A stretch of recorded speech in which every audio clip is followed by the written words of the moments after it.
Hi, I'm Rebecca, and I'm back to show you how I keep myself organized with my kids' memory passages. This is mostly about how I will keep track of accuracy once my kids have learned stuff. Then I want to hear them recite, and I want to know what passages they have trouble with and what ones are just fine. So, this is an example of how I organize these passages. And I have these different categories. This first column are the shortest passages, and then the next shortest, and then they get longer as the columns go. I like to organize each column in Genesis to Revelation order so that it's easy for me to find on the list where to mark. And then when I hear a child recite, I will take their memory passage cards from their box and I will mark it. I'll put the date and I will listen. I'll make pencil markings. If it's perfect, I will circle it, and then I will come onto the sheet here and I will find it on the sheet. This is not the same kid's sheet, but I might find, so that's Acts 10, and you can see those little tally marks there. The tally marks indicate how many times I have heard the passage from that child.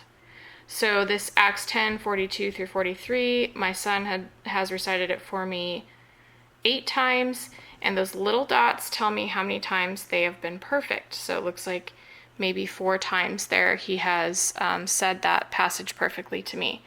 This way I get a really quick visual. You can just look at it and you can see quickly which passages you have heard a lot, which passages have been perfect several times, and which ones you maybe haven't heard at all, or which ones you've heard but haven't been perfect.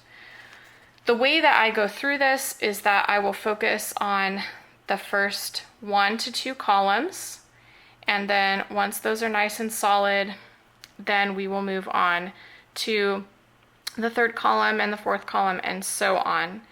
If I have a child who is has experience or has no problem with the memorization, the pacing, can work out their errors quickly, then I will mix it up a bit. I might focus on those first 2 columns, but add in one of these longer passages as the kids learn them, and we might focus on those a while. I tend to try to focus on a full set of passages and hear them frequently, because when I hear them many times in a row or many days in the week or over 2 weeks, the errors tend to get worked out more easily, and then the learning in terms of how accurate the passage is sticks better. So this is the list that I use and how I mark it.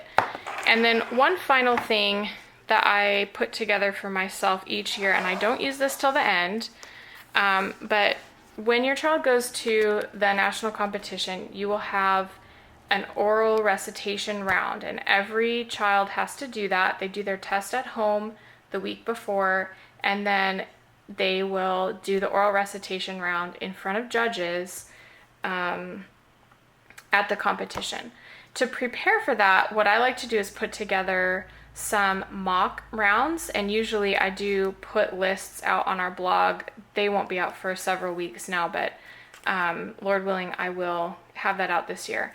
So what I do for that, because I want to quickly get through the passages and not waste time with all of the cards, is I put everything in a binder like this. I print out my own copy, and I just put these in here.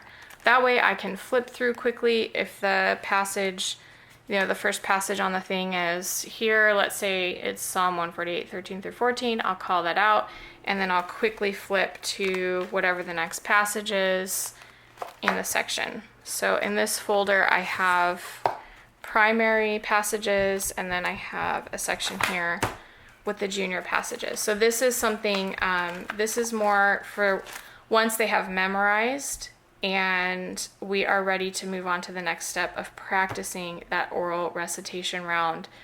It goes a long way to have practiced that a lot. So that's my folder for that. And just one last thing, when it comes to hearing the kids recite. I try to do it as many days a week as I can.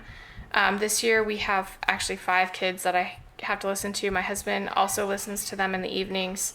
So it doesn't happen every single day, but we try to fit it in.